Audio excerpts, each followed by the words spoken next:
Hola a todos, bienvenidos a una excelente charla hoy. Ah, y es un gran honor presentar a nuestra oradora hoy. La doctora Zizo se licenció en veterinaria por la Universidad Autónoma de Barcelona, donde también realizó el doctorado en neuropatología. Luego realizó una residencia en patología anatómica en UC Davis, seguida de un fellowship en neuropatología avanzada. La doctora Zizo tiene una vasta experiencia en el campo de la neuropatología con un fellowship postdoctoral en Suiza, experiencia en investigación en el Reino Unido, proyectos en la industria farmacéutica y mucho más. La doctora Zizo es actualmente patóloga senior investigadora principal de AbbVie. Y doctora Zizo, estamos muy contentos de tenerla hoy. Muchas gracias por la introducción. Agradezco muchísimo a la Davis Thompson Foundation y a Paco Zal por darme esta oportunidad de poder hablaros de uno de los temas más fascinantes y apasionados, ¿no? Agradeceros también a todos los que asistís, bien porque también sois unos apasionados de las enfermedades neurodegenerativas como yo misma, o bien porque queréis reforzar conceptos que ya tenéis de neuropatología, o bien porque tenéis curiosidad por saber qué son estas enfermedades, ¿no? Las imágenes que he utilizado para hacer esta charla provienen de diferentes sitios donde he estado, la Universidad de Barcelona, la Vet Suisse de Berna y sobre todo UC Davis, la Facultad de Veterinaria, donde fue la carrera final de mi educación postdoctoral. ¿Por qué es importante que nos centremos en las enfermedades neurodegenerativas? Y son enfermedades muy raras, afectan a pocos animales y normalmente tienen un final fatal, ¿no? para el animal. Y es por dos obvias razones. Una es que tenemos que mejorar el diagnóstico neuropatológico. Y esto es con la ayuda de nuestros colegas neurólogos, los que nos informan un poco el avance que ocurre o el tipo de enfermedad que afecta a los animales domésticos. Entendiendo más el diagnóstico y el tipo de lesiones que padecen estos animales, podemos avanzar nuestro conocimiento de la neuropatología comparada. Y esto es con la ayuda y colaboración de neuropatólogos humanos, que son muy importantes, al igual que científicos que trabajan en el campo de neurociencias. Todo esto con la interacción con geneticistas y bioquímicos también nos va a ayudar a poder diagnosticar mejor las enfermedades y clasificarlas mejor. Y incluso el día de mañana poder tener algún tratamiento que hoy no tenemos.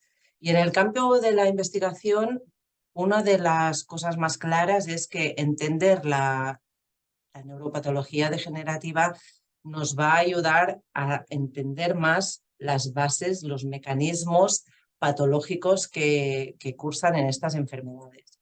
Y esto es muy importante y ha pasado en muchas enfermedades y hoy vamos a ver algunos ejemplos, pero en el campo, por ejemplo, de las enfermedades lisosomales o las encefalopatías espongiformes transmisibles, ha sido muy claro que el rol que hemos tenido algunos veterinarios trabajando en este campo ha sido muy importante, bien para salud pública, en el caso de BSE y de la nueva variante de Creutzfeldt-Jakob, así como en el campo de enfermedades como la mucopolisacaridosis, que afecta a niños, donde hay tratamientos y en una farmacéutica donde trabajé, pues teníamos un fármaco para tratarlo y antes de hacer ensayos clínicos en esos niños nos garantizamos que el fármaco era que no tenía ninguna toxicidad y que además era efectivo usando un modelo animal de mucopolisacaridosis que afecta al perro. La charla de hoy la he estructurado en 4 partes. La primera es como una revisión de conceptos que pueden ser muy básicos, pero que creo que son muy importantes, ¿no? Son conceptos para consolidar la neuroanatomía del sistema nervioso y también las subdivisiones histológicas de sustancia blanca, sustancia gris, e introducir un poco la morfología normal de las células del sistema nervioso en un animal sano. La segunda parte, una vez entendemos ya qué es normal, vamos a ver qué tipo de reacción tienen las neuronas y células gliales frente a un problema degenerativo y cuáles de ellas podemos reconocer en el microscopio.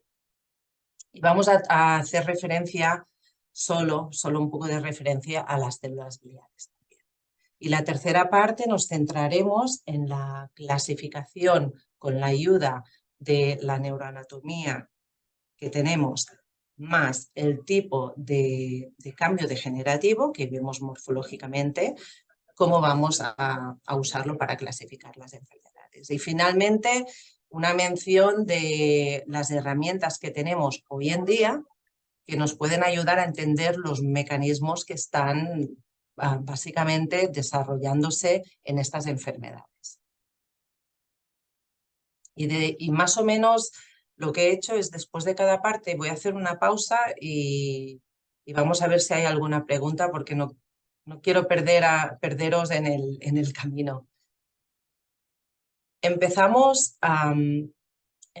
con el reconocimiento del patrón lesional. Y ya he hecho mención que, bueno, hay que centrarse primero en un buen muestreo del sistema nervioso central o el sistema nervioso periférico. Y esto es normalmente con la ayuda de una historia clínica y de nuestros colegas neurólogos que pueden, según la sintomatología clínica, pueden localizar la lesión a un nivel u a otro. Y en el caso de que sea a nivel del encéfalo, lo llamamos una encefalopatía. Si afecta a nivel de la médula espinal, una mielopatía. Si afecta a los dos, pues encefalomielopatía. Y después miramos si hay también problemas en el sistema periférico, en nervios o en ganglios, y los llamamos pues reticuloneuropathies o neuropatías.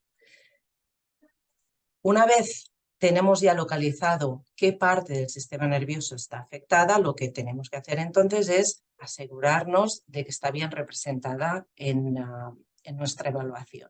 Y por eso recomendamos que hay que hacer una evaluación sistemática de las áreas que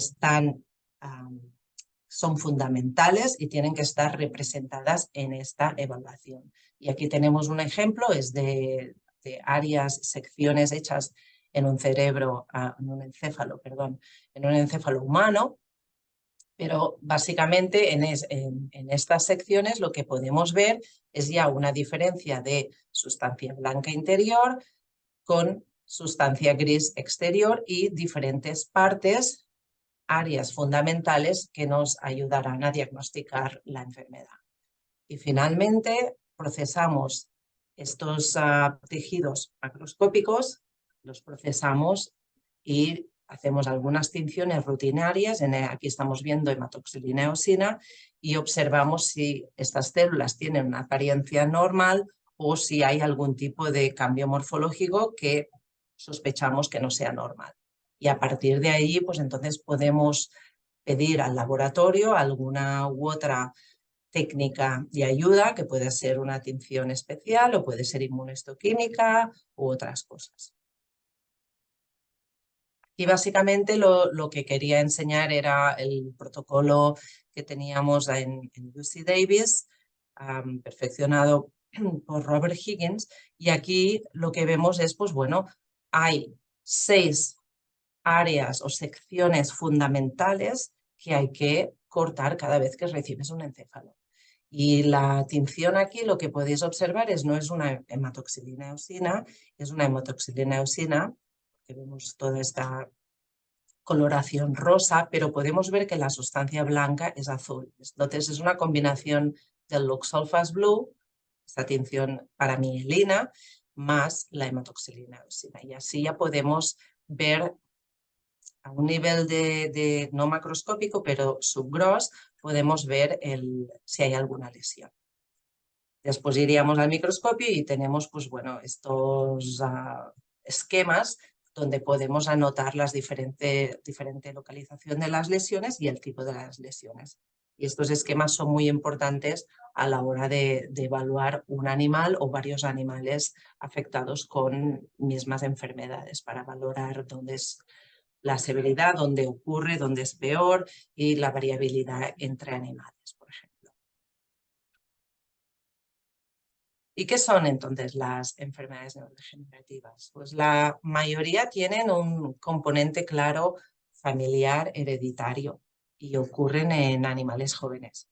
Aunque hay, por ejemplo, hay enfermedades muy frecuentes que ocurren en el perro viejo, como puede ser la mielopatía degenerativa, que también tenemos que estar al dato. Su progresión, su apariencia pueden ser en animales jóvenes, como ya he dicho, pero bueno, evoluciona normalmente de forma lenta, pero progresiva. Y el final normalmente es fatal para el animal. Macroscópicamente no vemos lesiones, y esto es verdad en la mayoría de los casos, pero hay excepciones. Y cuando las vemos, lesiones macroscópicamente o microscópicamente, una cosa fundamental es que estas lesiones van a ser bilaterales y simétricas. Y esto es un dato muy importante a tener en cuenta a la hora de diagnosticar estas enfermedades. La mayoría de los casos serán simétricas también, pero también hay algunas excepciones. Y en el tema de mirar estas enfermedades en el microscopio, pues bueno, es complicado en el sentido de que las lesiones son leves, muchas veces desapercibidas y se puede parecer un encéfalo muy sano, pero bueno, hay que dar ese detalle, ¿no?, para poder diagnosticar estas enfermedades. Y enseñaré algún ejemplo de esto.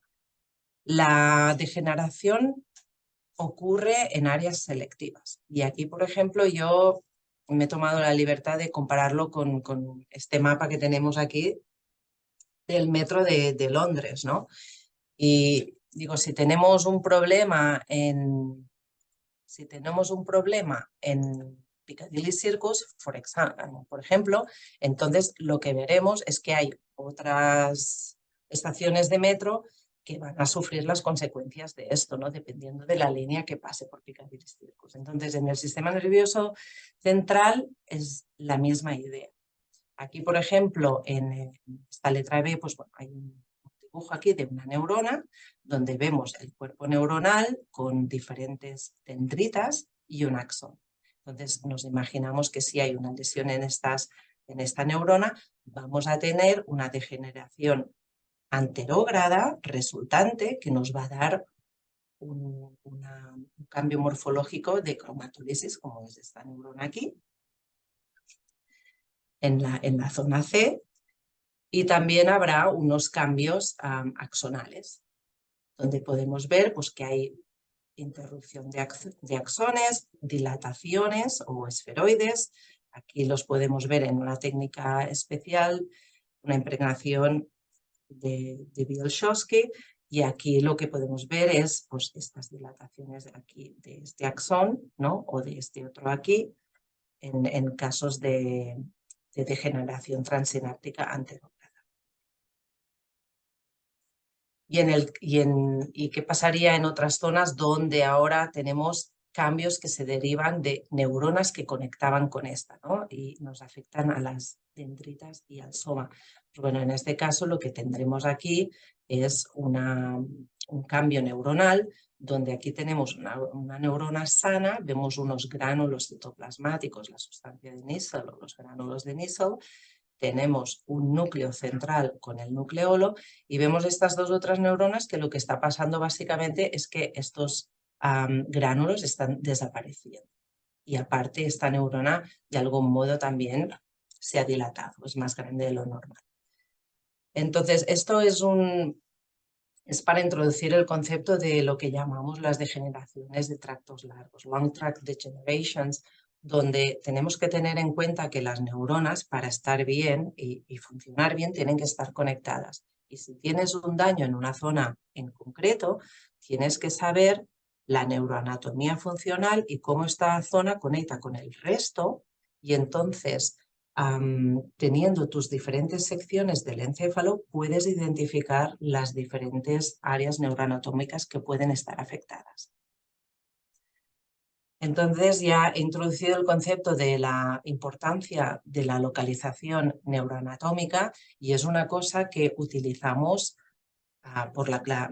para la clasificación de estas enfermedades. Entonces, si no hacemos una buena evaluación de las diferentes áreas que podrían estar involucradas y publicamos un caso donde solo hablamos de la área B, pues no entendemos esta enfermedad en el contexto que tiene que estar, ¿no? Entonces, resaltar otra vez que hay que hacer una evaluación sistemática de todo el encéfalo. Y otra cosa que también quiero introducir ya es la importancia de testar genéticamente estas muestras, ¿no? En la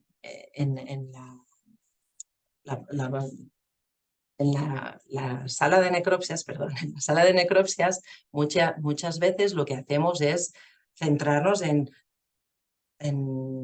mostrear todo lo que es el sistema nervioso y ponerlo en formalina. Y después nos damos cuenta que teníamos que pensar en guardar un trocito pues congelado o fresco para poder hacer otros test como test genéticos o test bioquímicos. Entonces, estas son cosas que tienen que estar en nuestro protocolo y nos van a ayudar mucho a mejorar el diagnóstico y la clasificación de estos desórdenes. Hemos visto el sistema nervioso central, el encéfalo, la médula espinal. Aquí lo que me gustaría introducir son las subdivisiones que podemos ver histológicamente en el sistema nervioso central. Y para explicarlo sencillamente, pues si tenemos en cuenta cómo es una neurona y tenemos las diferentes partes, pues tenemos el cuerpo neuronal con las dendritas, tenemos el axón con la vaina de mielina que reviste y las terminales sinápticas. La sustancia gris será esa subdivisión histológica donde recogemos los cuerpos neuronales y las dendritas. Y esto va acompañado de células gliales como astrocitos y microglía. En la sustancia blanca lo que haremos será ver los axones de mielina de estas neuronas, asociado a las células que revisten y que sintetizan esta mielina, que son los oligodendrocitos.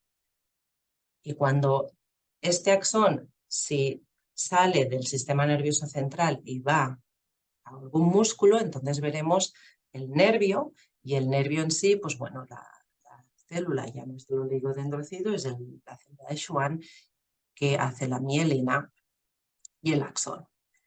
Aquí lo que tenemos es una metoxilina eosina, y veis que la diferenciación entre gris y blanca, pues supongo que la podéis ver. Aquí hay como una mariposa que es más pálida que el resto. Entonces la sustancia gris es central y la sustancia blanca es periférica.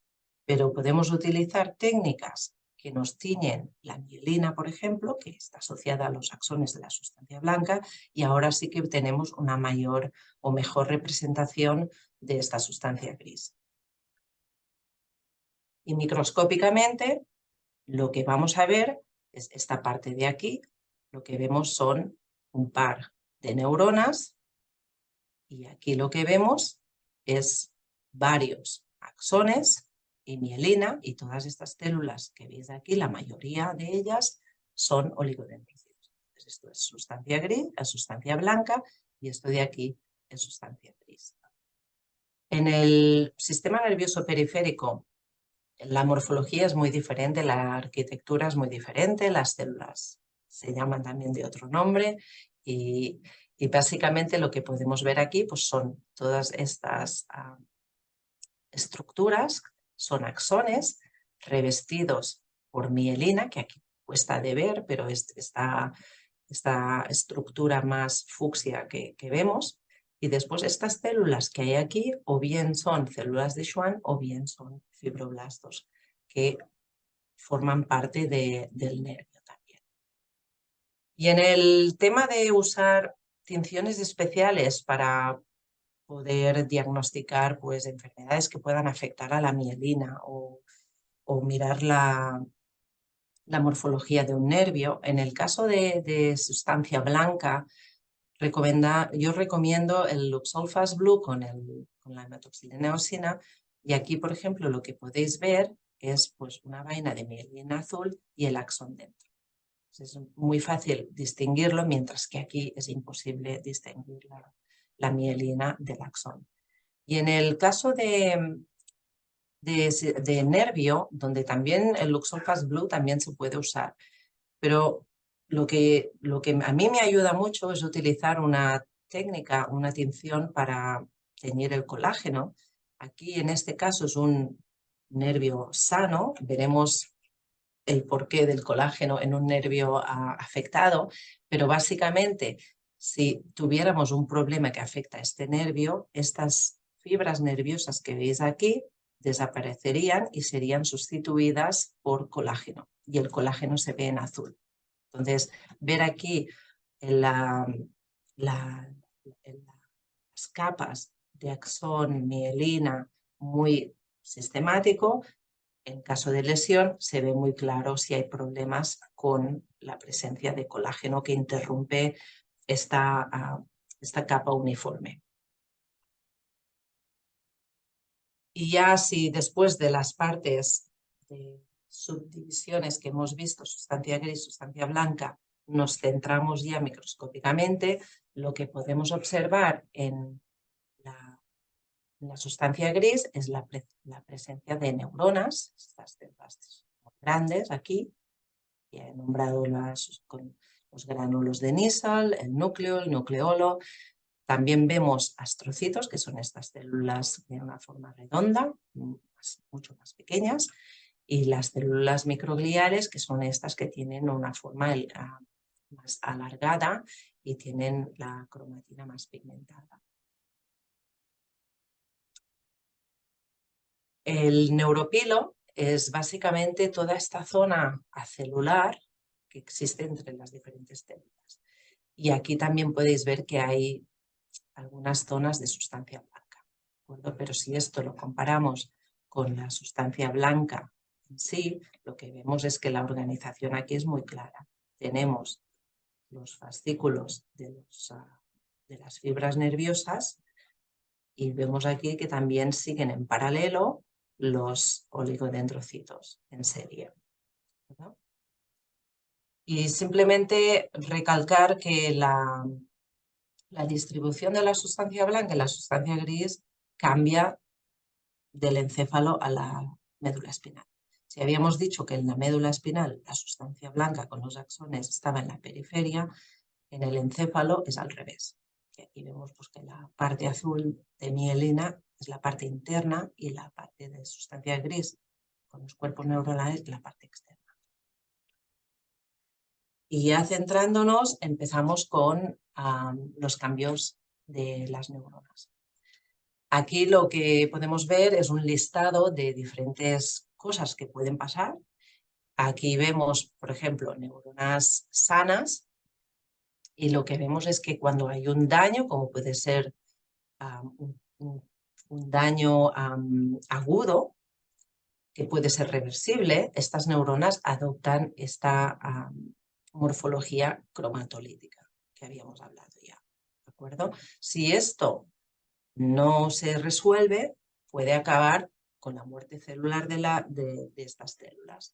Y aquí es un ejemplo de muerte celular irreversible. Estas células, esto no se va a recuperar, van a desaparecer. Y esto es la necrosis neuronal eosinofílica, donde lo que vemos es pues, bueno, que los gránulos también han desaparecido, pero en este caso el citoplasma de la neurona es muy rosado, no tiene los gránulos, la forma de la neurona es más triangular y también el núcleo tiene la cromatina también mucho más condensada. Veremos a lo largo de las siguientes diapositivas, veremos otros tipos de degeneraciones que pueden afectar al axón, a las dendritas también, y en el caso de neuronas pues veremos la acumulación o bien de sustancias tóxicas o de vacuolas. Y todo esto conlleva pues, la degeneración neuronal con o sin muerte, dependiendo de si se resuelve. Empezamos con la cromatolisis central de neuronas, que ya la he introducido antes y que vuelvo a enfatizar en ella. Aquí, por ejemplo, lo que tenemos es esta conexión entre neuronas y si hay una lesión en el axón de esta neurona, pues esto va a tener unas consecuencias. En el sentido de anterógrado, de transinapsis anterógrada, ya lo mencionamos antes, pero va a resultar en la degeneración del axón a partir del punto de la lesión, y esto va a resultar en la diferenciación o la falta de contacto con la neurona que tocaría. Y esta neurona pues tendrá unos signos que podemos diagnosticar de cromatolisis. Y en el caso de retrógrado, lo que vamos a ver es que la neurona afectada tiene también cambios de cromatolisis y además podemos localizar estos axones que están dilatados. Y aquí esto es una inmunohistoquímica de sinaptofisina, que es una proteína de membrana presináptica, y vemos que en una neurona sana, todos estos puntos de color marrón pues son puntos donde otras neuronas, otros axones, están haciendo sinapsis con esta. En el momento en que esta neurona tiene cambios cromatolíticos, lo que vemos es que estos contactos de otras neuronas con ella ya se pierden. Es un buen ejemplo de poder visualizar estos cambios. En este dibujo lo que intento resaltar es en algunas enfermedades, en el caso de algunas lisosomales, lo que podemos ver es que las dendritas de una neurona y el axón, como ya hemos visto, se pueden dilatar, ¿no? En el caso del axón, que aquí tenemos un ejemplo, le llamamos un axón distrófico o esferoides. En el caso de dendritas, como vemos aquí todos estos ejemplos, lo podemos llamar megadendritas, y si nos referimos a las dendritas y al axón en conjunto, lo podemos llamar meganeuritas. Y también hemos hablado de inclusiones intraneuronales y he escogido esta enfermedad, la lipofuscinosis neuronal, que afecta a algunas razas en concreto, y espero que aquí ya podéis ver que este cerebelo aquí es muy pequeño comparado con el cerebro. Además, en esta raza en particular hay una afección también de algunos núcleos del tálamo. Y podemos apreciar aquí que este cerebelo tiene una desorganización de las capas cerebelares de la sustancia gris del cerebelo, con pérdida de neuronas, células de Purkinje. Aquí estas tres células de Purkinje que están sobreviviendo al proceso, lo que vemos es que el citoplasma contiene algo que no debería. La hematoxilina eosina no nos ayuda más, pero tenemos otras opciones de técnicas especiales donde podemos definir qué tipo de productos se está acumulando en esta enfermedad. Y como último, podríamos, si tenemos la muestra adecuada, podríamos hacer algún estudio de microscopía electrónica. Y como último cambio en neurona, la vacuolización neuronal, un buen ejemplo es las enfermedades priónicas, donde lo que vemos es acúmulo de vacuolas en el citoplasma de las neuronas o en el neurópilo.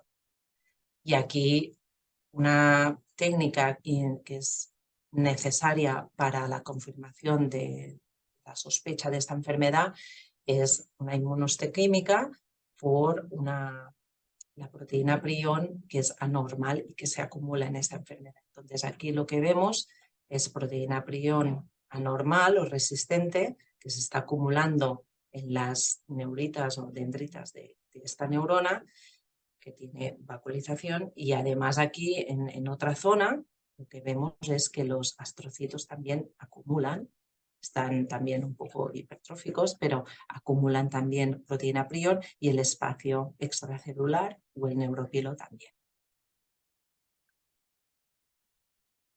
Y moviéndonos un poco y muy por encima, ver las células gliales cómo reaccionan a insultos, pues aquí tenemos un ejemplo. Tenemos aquí en un encéfalo sano, estas células gliales, astrocitos, pues tienen una forma redonda. Si hacemos una técnica de inmunohistoquímica para FAP, podemos visualizar mucho mejor estas células, incluso los procesos que en la hematoxilina eosina no vemos. O sea, esta es una técnica muy útil si nuestro objetivo es visualizar los astrocitos. Pero en hematoxilina eosina ya podemos ver cambios que pueden aparecer, como por ejemplo la presencia de astrocitos que tienen esta forma, están como engordados, ¿no? Son gemistocitos. Esto es una sospecha ya de que esto no es normal y que hay algún cambio por alguna razón. Normalmente estos pueden aparecer en otras enfermedades también, son cambios poco específicos, pero sí que nos definen un poco el proceso del cambio degenerativo. Entonces, en procesos más crónicos, incluso cuando hay procesos que hablamos de cicatrización de lesiones, lo que vemos es que los astrocitos toman una morfología mucho más como los fibroblastos, ¿no? Más alargados, y los procesos se alargan mucho más y los hablamos como de astrocitos fibrilares. Y aquí podemos ver cómo se ven en hematoxilina eosina y aquí podemos ver en GFAP. Esta reacción lo llamamos en general una astrogliosis, ¿de acuerdo? En el campo de las células microgliales, que está aún por definir los diferentes tipos o subtipos de células microgliales en enfermedades, se ha hablado de que estas células pueden ser beneficiosas o todo lo contrario, ¿no? Pueden ser proinflamatorias o antiinflamatorias. Entonces, todo esto es con la ayuda de procesos ya técnicas moleculares mucho más complejas, y a nuestro abaste lo que tenemos, pues bueno, es una serie de marcadores que están bien definidos, y si los usamos, en este caso en fluorescencia, ¿vale? Podemos ver cómo colocalizan diferentes marcadores en estas células, y habrá algunas células que tienen más de un marcador porque están ya en un estatus funcional A, mientras que otras son negativas por el segundo marcador porque aún están en un estado funcional B. ¿Vale? Los oligodendrocitos, pues es esta célula muy importante, ya que es la célula que mieliniza los axones, y por un oligodendrocito podemos tener como 50 axones mielinizados. Entonces la consecuencia de un oligodendrocito que se muere, pues va a ser muy grande. Y estos procesos los podemos llamar procesos de desmielinización. ¿De acuerdo? Aquí he puesto dos ejemplos, que uno de ellos es debido a que básicamente la mielina se destruye, es un proceso mielinolítico, y es el caso de las leucodistrofias. Si miramos aquí este cerebelo, en esta inmunohistoquímica de mielina, lo que vemos es pues bueno, una zona donde se ve este marrón difuso y esta zona de aquí es mucho más pálida. Pues ya en el microscopio dices, ¿qué pasa en esta zona de aquí, ¿no?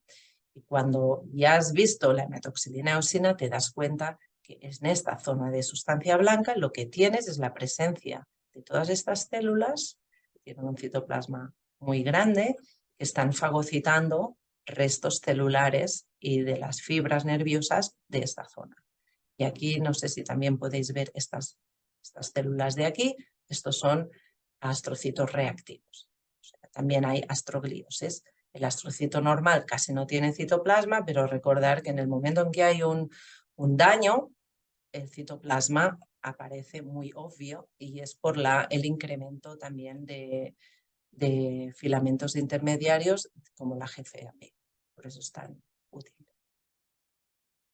Y también en esta zona, si utilizamos otras técnicas que nos tiñan el axón, pues podemos ver los esferoides debido al daño axonal.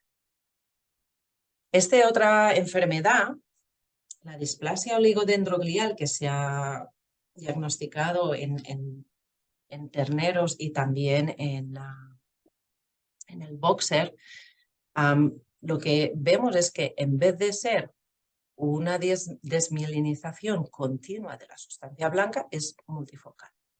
Entonces, lo que vemos aquí es que hay estas placas, en este caso en el Luxol Fast Blue, lo que vemos es que estas zonas de aquí, pues tienen menos azul, ¿no? Están desmielinizadas. Aquí muy claramente, en este Luxol Fast Blue y H&E, lo que vemos es que esta placa que debería de ser azul, pues no lo es. Y todo esto tiene un patrón repetitivo, pero que no es continuo.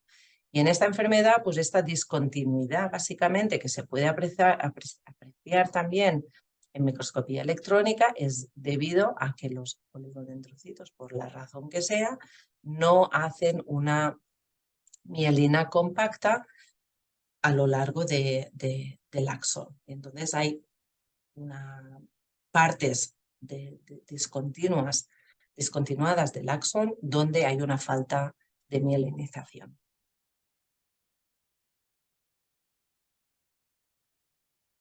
Y esta creo que es la última diapositiva antes de poder hacer algunas preguntas, donde es revisar un poco lo que pasa en el sistema nervioso central versus el periférico. Y aquí lo que vemos es que cuando hay un problema, como es la degeneración Wallerian-like, lo que vemos es la interrupción de axones, los podemos ver aquí dilatados, ya tienen una apariencia degenerativa. Entonces, en estas vainas de mielina dentro lo que vemos es también presencia de macrófagos que están fagocitando el axón degenerado, como puede ser aquí. Y si vemos entre estas zonas donde vemos axones más chiquitos, pues estos sí que son aún zonas no afectadas, ¿vale? Pero la mayoría donde tienes esta dilatación de la vaina de mielina y claramente ves la dilatación axonal y la presencia de macrófagos, entonces constituye ya el diagnóstico confirmado de degeneración Wallerian-like. Puedes usar técnicas específicas para resaltar los axones, como puede ser una inmunohistoquímica para neurofilamentos, hiperfosforilados mejor, o también, como ya hemos visto, el Luxol Fast Blue. Y aquí el Luxol Fast Blue te deja apreciar que en esta parte inferior de la foto lo que vemos es un azul más intenso que en la parte superior, donde también vemos ya una simetría de las vainas de mielina que están dilatadas. Entonces, esta zona superior de la foto está afectada por una desmielinización, mientras que la parte ventral es normal.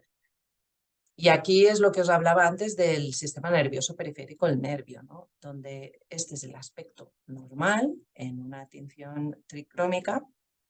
En el momento en que hay un corte del nervio, veremos que hay degeneración de estos axones. Y aquí lo vemos, ¿no? Que hay todas como estas vacuolas que vemos. Todo esto de aquí pues son axones que van degenerando. Y con el tiempo lo que pasa, si este axón no es capaz de regenerarse, lo que vamos a ver es que se sustituye la presencia donde estaban antes fibras nerviosas por el depósito de colágeno, por la fibrosis. Y entonces aquí es el diagnóstico ya de una lesión muy crónica. Y aquí creo que hago una pausa y si tenéis alguna pregunta, pues referente a esta parte, pues podemos contestarla. Y si no, continúo. Sí, tenemos 2 preguntas por ahora.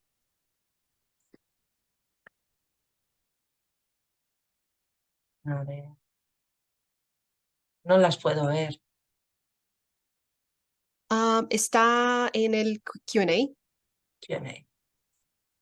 Oh, ahora tenemos 3. Uf. Vale, la primera es de Elizabeth y dice si hay alguna manera donde se pueda diferenciar los artefactos de la desmielinización, ¿no?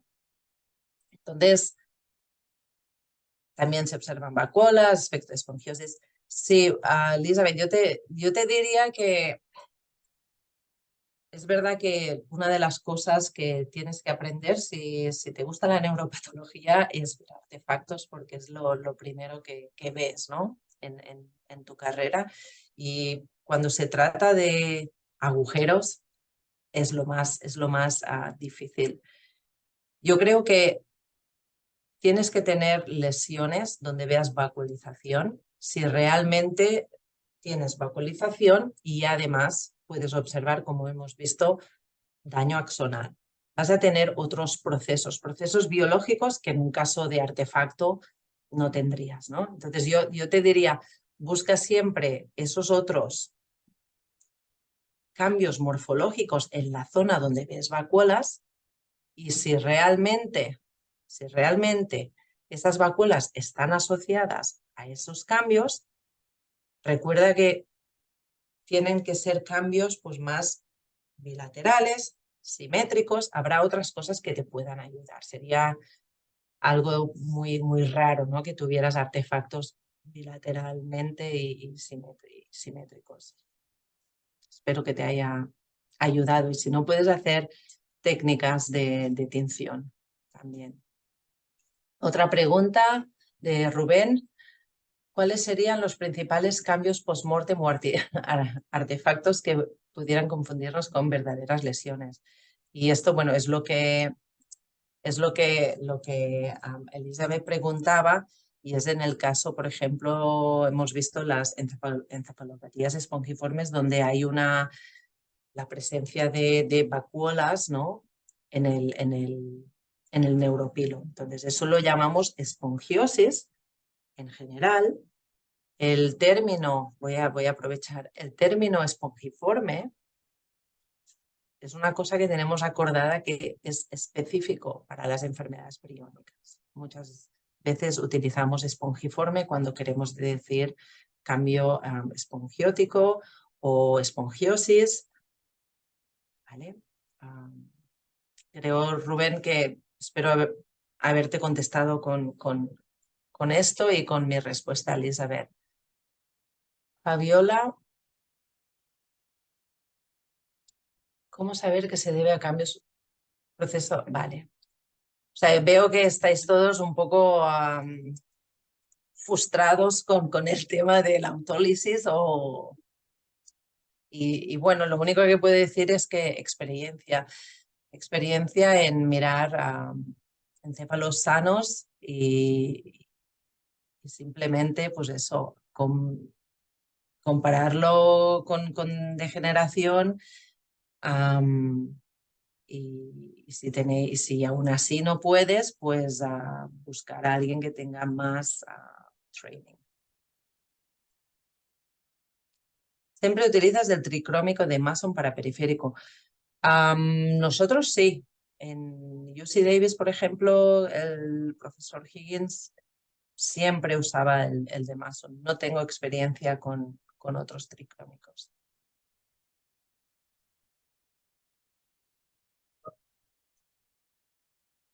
Vale. Y doctora Ciso, tenemos una otra pregunta de Marcos en el chat, pero él dice, en un caso post-mortem, ¿si puede describir la axonopatía y desmielinización sin la presencia de células inflamatorias?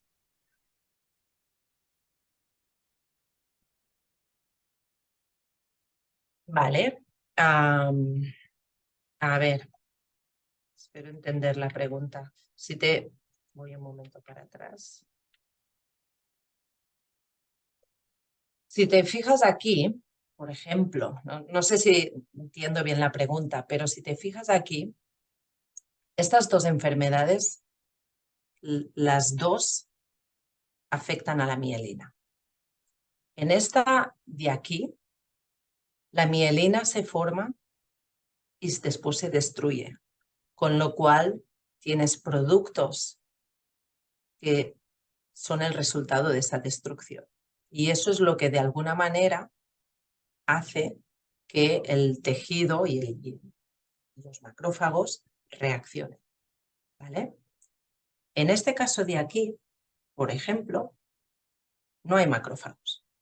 En este caso de aquí, no se trata de que la mielina se está destruyendo. ¿Vale? Entendemos o sospechamos más que la mielina no se ha formado por alguna razón. En este caso, no tendríamos por qué ver macrófagos, por ejemplo. Entonces, dependiendo del tipo de enfermedad. Y después otro ejemplo, que no hablo de ellas aquí porque no las consideramos degenerativas, pero si estás hablando de alguna inflamatoria no infecciosa, como pueden ser enfermedades de leucodistrofias, donde lo que vemos es una enfermedad, encefalopatía necrotizante, ¿vale? Que afecta mayoritariamente a la sustancia blanca, que lo vemos en perros, por ejemplo, allí sí que tienes una reacción muy severa de células inflamatorias asociadas a la desmielinización, ¿no? En la especie humana, un ejemplo podría ser la esclerosis múltiple, por ejemplo. Entonces, son varios ejemplos dependiendo de qué proceso, de qué mecanismo de patogénesis estemos hablando. Y espero Sí, que sea... gracias. Vale, perfecto. Perfecto. Y Consuelo ha posado un comentario apenas a muchos años de experiencia. Interconsulta ayuda a resolver dudas sobre las vacunas. Perfecto.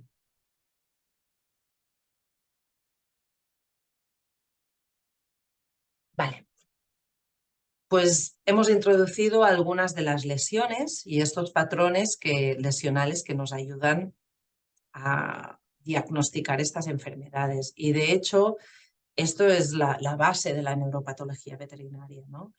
Y aquí tenemos un ejemplo de cómo podemos utilizar estos patrones para clasificar estas enfermedades neurodegenerativas. Una reflexión que quiero hacer es que estos patrones lesionales que hemos visto no son específicos de las enfermedades neurodegenerativas. Pueden ocurrir en otro tipo de enfermedades, metabólicas, tóxicas, nutricionales. Entonces, es otra vez muy importante la historia clínica o la localización neuroanatómica, si es bilateral simétrico, que será la mayoría de los casos, todas estas enfermedades tendrán el mismo patrón, es muy importante para poder definir eso. Y en concreto me gustaría resaltar un ejemplo, que es la malacia que podemos observar en esta enfermedad. Es una enfermedad que ocurre en los huskies, una encefalopatía, donde se ha estudiado mucho y se ha visto que sí, que la causa es metabólica. Entonces hay hay allí una interacción o un continuo entre lo que es metabólico y degenerativo. Y aquí es donde hay que enfatizar otra vez que la ayuda de poder hacer estudios genéticos es muy importante. Y esto es lo que ayudó a poder diagnosticar esta enfermedad y a entender mejor, ¿no? Entonces, esta enfermedad de los Huskies, que afecta de 6 meses a 6 años de edad, es una enfermedad que se presenta de forma aguda y progresa. Y entonces, si tenemos un diagnóstico de los colegas neurólogos, nos dicen que es una enfermedad que está afectando a varias zonas del encéfalo. Y si hacen una resonancia magnética, esto es una T2 weighted image, lo que podemos ver aquí es que hay una lesión muy clara que afecta a los núcleos talámicos, es bilateral, es simétrica. Además pueden haber otras lesiones en la corteza cerebral, resultado de esta lesión primaria. Y cuando miramos macroscópicamente al encéfalo de estos perros, lo que vemos es pues, estas zonas de pannecrosis o malacia, donde ha desaparecido totalmente el tejido en esta zona selectivamente, ¿no? Aquí ayudamos a través del Luxolfast Blue y la hematoxina y lo que podemos ver pues, es la identificación de las lesiones, ¿vale? Que si después miramos macroscópicamente, igual ahora podemos visualizar mejor dónde más hay malacia, ¿vale? Aquí tenemos esto. Entonces, aquí, por ejemplo, tenemos zonas de necrosis del tejido a nivel del tálamo, aquí, y tenemos también el caudado, el claustrum, la zona del pálido putamen y además aquí en el brainstem, en el tronco del encéfalo. Y estos animales, el tipo este de lesión que vemos, incluye pues varias cosas. Pérdida neuronal. Bueno, pues si miramos aquí en la zona del cerebelo, esta capa de aquí sería la capa de las células de Purkinje. Y si recordáis, esas neuronas que se veían muy rosas, las llamamos a veces red neurons, eran básicamente resaltan la necrosis neuronal, pues las vemos aquí, en una zona donde lo que vemos aquí es un foco de desmielinización, porque no hay fibras nerviosas con mielina. En esta misma zona o cerca de otra zona lesionada, lo que vemos aquí es dilatación esferoides, ¿vale? Con pérdida de mielina también y la presencia ya de vasos muy marcados, vasos sanguíneos muy marcados y presencia de células inflamatorias. Si vamos un poco a 10 aumentos en vez de 40, lo que vemos es ahora aquí un vaso donde vemos células que están llegando desde la sangre y entran al tejido dañado. Y vemos aquí que el neuropilo ya está desaparecido básicamente. El parénquima nervioso casi no existe. Lo que vemos es que está siendo reemplazado por macrófagos que están fagotizando esa zona, ¿no?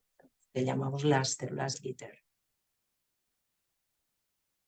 Clásica lesión de malacia, ¿vale? Y aquí la vemos aún a menos aumentos, a 2 o 4 aumentos, este foco aquí donde vemos la proliferación de vasos asociado al proceso de daño. Y aquí vemos ya una lesión más crónica donde ya podemos apreciar la pérdida de parénquima. y esto es en la corteza cerebral, o casi laminar, ¿no? Aquí también añadí esta foto de esta lesión, porque bueno, es muy claro que estos astrocitos no son normales, ¿no? Son gemistocitos, incluso binucleares muchas veces, y cuando hacemos la GFAP pues confirmamos la presencia de gemistocitos en muchas zonas donde vemos otras lesiones que afectan a neuronas. Esta enfermedad, que era frecuente en los huskies, también se diagnosticó en el Yorkshire Terrier. ¿Vale? Aquí tenemos una foto del Yorkie. Una lesión parecida, pero no ha sido hasta que hemos tenido el diagnóstico genético donde hemos podido decir que estas dos enfermedades es lo mismo. Tienen básicamente una deficiencia, una mutación en este gen, que es un gen que es imprescindible para el transporte de la tiamina, ¿vale? Y entonces, como resultado, pues hay una deficiencia en tiamina en estas zonas. Veis aquí que he listado otras razas donde también se ha descrito morfológicamente procesos similares a los que hemos visto, pero no se ha definido con certeza no se ha podido confirmar con certeza la enfermedad, que sea la misma o no, en el caso del husky y el yorkie. Entonces, ¿qué es lo que pasa con el transporte de tiamina? Pues la tiamina es muy importante, sobre todo en la fase de la fosforilación oxidativa de las células, en la parte donde hay la cadena respiratoria en la mitocondria. El hecho de que se haya encontrado este gen nos ayuda a poder clasificar estas enfermedades como enfermedades mitocondriales, ¿vale? Pero si vemos la especie humana, y esto es un resumen de las diferentes enfermedades mitocondriales que existen, lo que vemos es que hay muchos tipos, ¿no? Entonces, este es el trabajo que queda pendiente, ¿no? Abres una nueva puerta donde te encuentras ahora la confirmación genética y te das cuenta que es solo el principio, ¿no? Porque pueden haber muchas variantes diferentes de enfermedades mitocondriales en los animales. Entonces, hasta que no consigamos complementar los casos con el estudio neuropatológico, genético y bioquímico, pues no conseguiremos llegar a esa clasificación completa. Y esto es como curiosidad, ¿no? Una vez encontramos el gen causal, dijimos, ostras, pues se parece esto a la deficiencia en tiamina del perro. Y si miras la distribución neuroanatómica de las lesiones, pues no cuadra. Si miras macroscópicamente las lesiones, pues en este caso son malacia, en este caso de aquí son bilateral simétricas, pero son más petequias, ¿de acuerdo? Y a nivel de largo plazo, pues sí, crónico, pues sí que tenemos algo parecido. A día de hoy pensamos que no es lo mismo, ¿no? Esto, entonces, simplemente esto, lo que quiero decir con esto es que hay que ir ahora a investigar mecanismos moleculares con la ayuda de esas técnicas para poder encontrar dónde está la diferencia entre estos dos procesos. Aquí, bueno, es una crítica constructiva. Yo estoy fascinada por la clasificación que esta gente ha hecho con el tema de las ataxias cerebrales, ¿no? Y han encontrado un montón de mutaciones genéticas que afectan a razas en concreto. Incluso llegan a definir el proceso molecular que está afectado. Pero entonces, cuando buscas los case reports ¿vale? Que normalmente estas enfermedades afectarán a 1, 2, menos de 4 animales. Miras las publicaciones y te das cuenta de que no han pensado en hacer un estudio microscópico para definir las lesiones, nos queda el puzzle básicamente sin acabar, ¿no? Entonces es una crítica constructiva de decir, vale, por el otro lado tenemos la gente o los clínicos que están centrados en querer saber el gen que hace qué, pero entonces no piensan en el patólogo, que es el que tiene que visualizar, ¿no? Las consecuencias de esa deficiencia. Entonces, un poco, pues bueno, la otra cara de la moneda. Y empezar a definir un poco ya la clasificación, ¿no? Hemos visto que el patrón lesional, pues bueno, puede ayudar. En el caso de enfermedades neurodegenerativas, lo que vimos fue que si nos centrábamos en una clasificación que incluyera la parte de la neurona afectada, ayudaba mucho a simplificar la clasificación. Entonces, lo que hicimos fue sugerir una clasificación donde tuviéramos las enfermedades que afectan principalmente al soma de la neurona, las enfermedades que afectan principalmente al axón o a la mielina. Y una vez dentro de cada parte, mirar qué tipo de lesión morfológica, lesión patrón lesional que hemos visto, afecta. Y esto es lo que os recomiendo a todos, este libro de Van de Velde, Higgins y Overman, sigue esta clasificación y es un libro buenísimo de ayuda, ¿no? Y aquí básicamente pues vamos a empezar con las degeneraciones del cuerpo neuronal.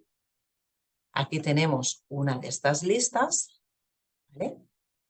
Y una vez tenemos el cuerpo neuronal afectado, lo que vamos a hacer es ver en qué región neuroanatómica afecta. Por ejemplo, este grupo de enfermedades están asociadas a una degeneración de neurona motora, sea superior o inferior. Este grupo de aquí, pues es una degeneración de la corteza cerebelar, pero principalmente de las células de Purkinje. Esta de aquí es una degeneración primaria, no secundaria, primaria de las células granulares. Y después aquí, pues bueno, todo el resto, ¿no? Donde igual es multifocal y tienes varias. Entonces, con la ayuda de la neurona, el tipo de perfil que vemos de perfil lesional y la localización, intentamos mejorar esta clasificación. Aquí uno de los clásicos, que es la degeneración de neurona motor inferior o la atrofia muscular espinal.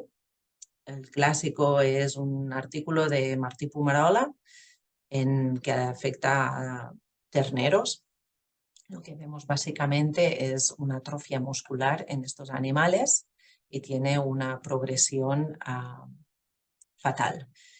Y si miramos al sistema nervioso, tenemos una parte que afecta al sistema nervioso periférico y una parte que afecta al sistema nervioso central. En este caso, las enfermedades de atrofia muscular es espinal, o sea que esto que vemos aquí son neuronas motoras de la médula espinal. Y lo que vemos es que hay estas neuronas que no son normales, están degeneradas, ¿vale? Están ya siendo fagocitadas por células, en este caso microgliales. Esto es una clásica imagen de neuronofagia en el sistema nervioso central. Estas neuronas que están deformadas, ¿vale? Distróficas, lo que vemos es que están acumulando, que no deberían, con esta intensidad, filamentos, ¿vale? Y como os he enseñado antes, están también siendo desconectadas del resto de las neuronas de la médula espinal. Y a nivel, estas neuronas de aquí, sus axones, lo que les pasa es que están degenerando, ¿vale? los axones que van al músculo. Y el músculo en sí pues está atrofiado. Y aquí se ve claramente los cambios hipertróficos o atrofiados del vasto muscular. Aquí lo que vemos pues, bueno, es un nervio y lo que vemos es esta banda más oscura, es la banda de mielina y vemos todo este espacio aquí, ¿vale? Con fibras nerviosas más pequeñas y muchas de ellas no tienen ya mielinización ni fibra. Es una pérdida de axones de fibras nerviosas. En el caso de degeneración neuronal del soma, pero localizado a nivel de cerebelo, pues existen clásicos que son las abiotrofias de la corteza cerebelar. Aquí vemos un cerebelo normal, sano, con las 3 capas, molecular, Purkinje y células granulares. Y si comparamos aquí con este caso de abiotrofia o degeneración, lo que vemos es, pues bueno, las células de Purkinje desaparecen, la granular parece muy despoblada, con pérdida de neuronas, y así es una forma muy fácil de poder diagnosticar estas enfermedades. Las enfermedades lisosomales, las hemos hablado antes. Estas enfermedades básicamente tienen una base genética y esa deficiencia en ese gen lo que hace es, pues bueno, les falta una enzima que es necesaria para el procesado de cualquier molécula que sea. Entonces, lo que vemos aquí es que hay muchos tipos, afectan a muchas especies, afectan mayoritariamente a animales jóvenes. El caso de las lipofuscinosis que os enseñé antes con el American Staffordshire Terrier, aquí lo que vemos es que también ahora ya con la ayuda de test genéticos estamos ya clasificando mejor estas enfermedades, ¿no? Y confirmación también con la ayuda de técnicas de histoquímica o inmunohistoquímica y de microscopía electrónica. Y en este caso de aquí, esto es una leucodistrofia de células globoides, y aquí esta no es una lipofuscinosis, es una enfermedad que es la enfermedad de Krabbe, y es un clásico de los BORDS, donde lo que vemos es, bueno, la deficiencia de esta enzima, GALC, ocurre en todas las células, todos los tipos celulares del sistema nervioso. Lo que pasa es que esta deficiencia afecta mayoritariamente a la esfingomielina. Entonces, los resultados de esta deficiencia se ven mayoritariamente morfológicamente en zonas donde tenemos la mielina, que es aquí, por ejemplo, este cerebelo. Lo que vemos es que la blanca del cerebelo tendría que ser toda azul, igual que esta blanca de aquí, y lo que vemos es que está totalmente destruida. Y si miramos en estas zonas de destrucción, lo que vemos es que hay el acúmulo de estas células.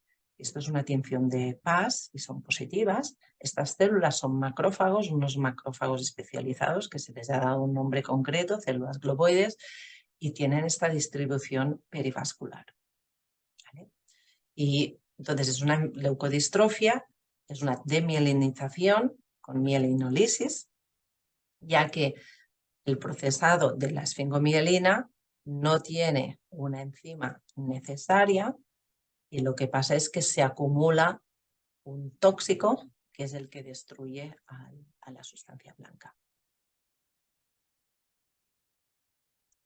Vale, y aquí si hay alguna pregunta en el tema de clasificar las enfermedades neurodegenerativas basándonos en el cuerpo neuronal, qué tipo de lesión morfológica vemos y en qué localización neuroanatómica está, podemos usar ahora unos 5 minutos para responder. Si no, continúo con el axón. Vamos de tiempo. Vamos bien. No veo ninguna pregunta. Continúo y al final también podemos contestar a si hay alguna pregunta concreta de esta sección. Si no estáis muy cansados. Vale, pues aquí degeneración axonal primaria y no secundaria, ¿de acuerdo? Podemos tener dos manifestaciones que podemos observar en el microscopio. Una es la degeneración valeriana y la otra es la axonopatía con una dilatación de los axones. ¿Vale? Entonces, lo que vamos a ver aquí en el tema de la degeneración valeriana, que recuerdo, como estamos en el sistema nervioso central, nos gusta enfatizar que es Valerian-like, ya que el señor Baller demostró la degeneración valeriana solo en el sistema nervioso periférico, no hizo esos mismos experimentos y conclusiones del sistema nervioso central. Vamos a ver algunos ejemplos de este tipo, que es la degeneración, la mielopatía degenerativa de razas grandes del perro viejo, y en el caso de la axonopatía con dystrophic axons o esferoides, lo que vamos a hablar es de la distrofia neuroaxonal. Aquí tenemos dos imágenes, una de ellas que la hemos visto antes, ¿no? Es un funículo de la sustancia blanca de la médula espinal, y lo que vemos es la dilatación de estas vainas de mielina, que ya nos hace sospechar de que hay algo. Si yo aquí lo único que viera en una zona que no tiene ningún tipo de patrón de distribución bilateral, simétrico, si lo único que viera fueran agujeros así, sin nada más, pues igual considero que es un artefacto. Pero si lo que estoy viendo aquí es la presencia de células que no deberían de estar, como macrófagos, o el cambio muy, muy, muy claro de axones, pues también está claro que entonces sí que hay un problema degenerativo. Sí que es verdad que la dilatación de axones, muchas veces simplemente diseccionando la médula espinal en la sala de necropsias, todas esas manipulaciones físicas que hacemos, puede resultar en ver algún tipo de artefacto, pero normalmente no será de este grado. Y aquí lo que vemos, esto es un encéfalo de caballo, y lo que vemos aquí, pues bueno, pues son neuronas normales y después estas dilataciones aquí, que yo no estoy muy segura si son del axón o del cuerpo neuronal, pero que no es normal. ¿Vale? Entonces, en algunas zonas también lo que veremos es vacuolización del neurópilo. Y también hay acúmulos de lipofuscina y otras cosas. Las mielopatías, aquí he listado pues algunas de ellas, y vamos a enfocarnos en las degenerativas que afectan a los perros viejos. Y aquí tenemos 3 razas donde se han descrito, y lo que espero que podáis observar es que si hacemos técnicas de Luxol Fast Blue, lo que podemos ver es que hay aquí una desmielinización, ¿vale?, de esta médula espinal, sobre todo afectando a estos funículos laterales. Incluso con la hematoxilina eosina, yo puedo ver aquí a pocos aumentos que está pasando algo. Esto no es normal, ¿no? Entonces, es cuando ya vas a más aumentos a mirar en esta zona, que es lo que veo, lo que ves. Normalmente estas lesiones ocurren en en zonas, en segmentos medulares muy concretos como T3, L3, o sea que otra vez el clínico probablemente tiene ya un diagnóstico casi confirmado de que esta es la lesión, y esto nos ayuda mucho a la hora del muestreo en la sala de necropsias, o sea que no tenemos que asegurarnos de muestrear estos segmentos, pero también los cervicales, el encéfalo, todo el resto, porque el clínico puede que no tenga toda la historia, puede que sea un diagnóstico erróneo. ¿Vale? Y aquí lo importante, hay muchos casos descritos, pero lo importante es que el nervio periférico o la sustancia gris no tiene daño.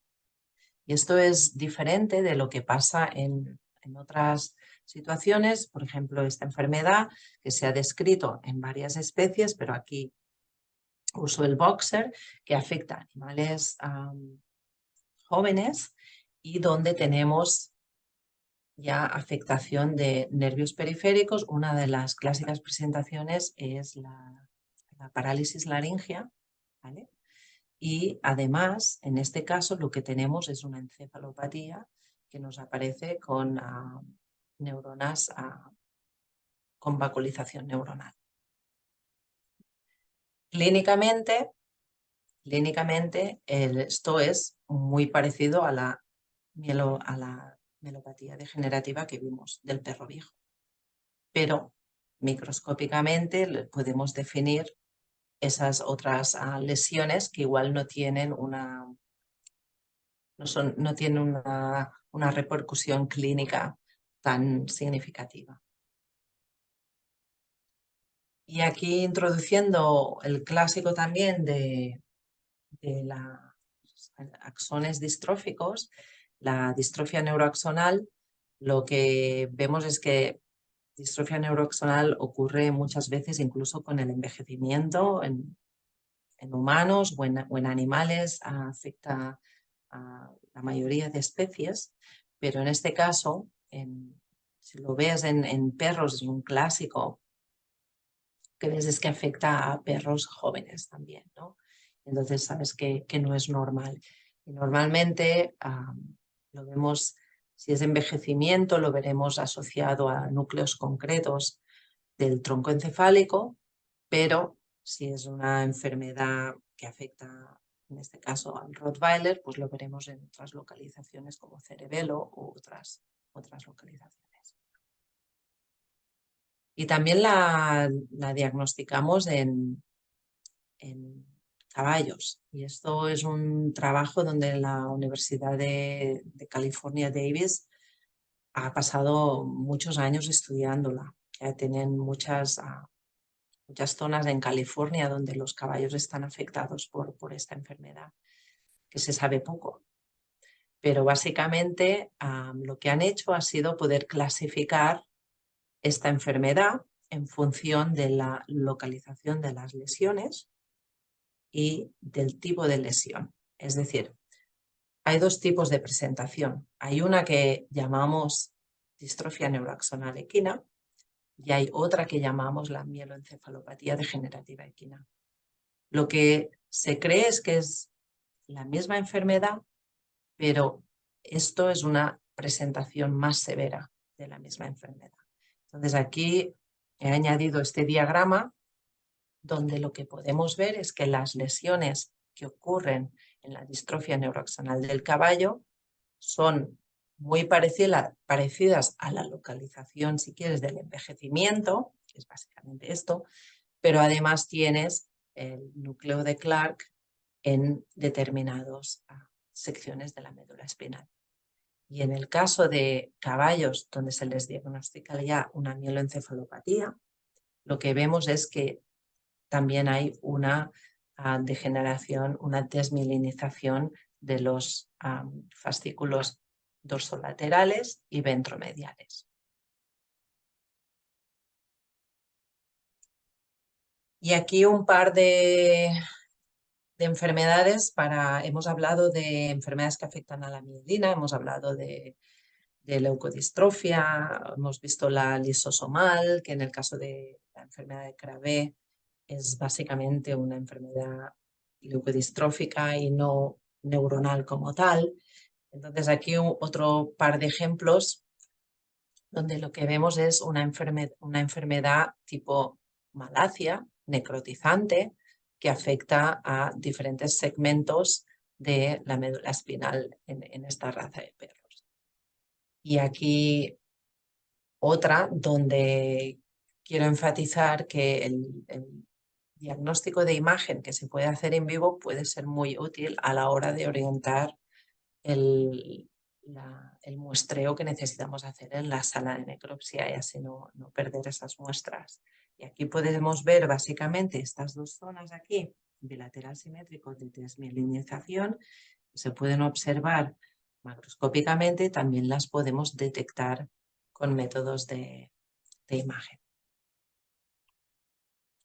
Ya creo que tengo solo 3 imágenes, 3 diapos para finalizar y están enfocadas un poco a dónde estamos, qué es lo que podemos hacer hoy, ¿no? Y cómo mejorar desde el punto de vista de un laboratorio de patología. Una de ellas, ya os lo he estado repitiendo todo el rato, es tenemos que mejorar la interacción con los colegas neurólogos, con los geneticistas y los bioquímicos.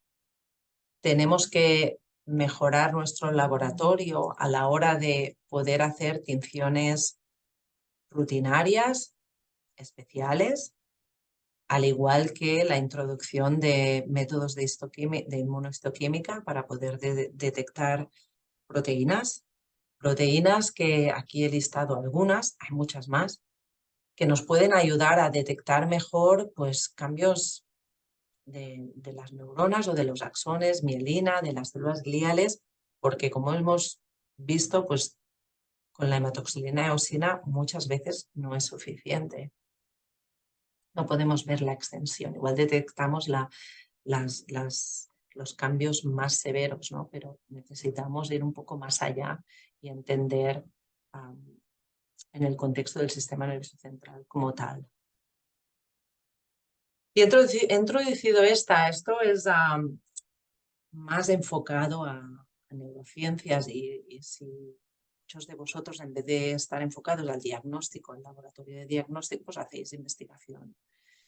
Y hoy en día lo que tenemos pues a la base es la posibilidad de combinar varios marcadores que podemos ver a la vez, ¿no? Normalmente esto se hace con fluorescencia. Aquí esto es un nervio de un animal sano. Esto era un estudio que estábamos haciendo con la enfermedad de Krabbe y aquí lo que queríamos es cuantificar la desmielinización. Entonces lo que hicimos fue detectar los axones que están en rojo y la mielina que está en verde alrededor.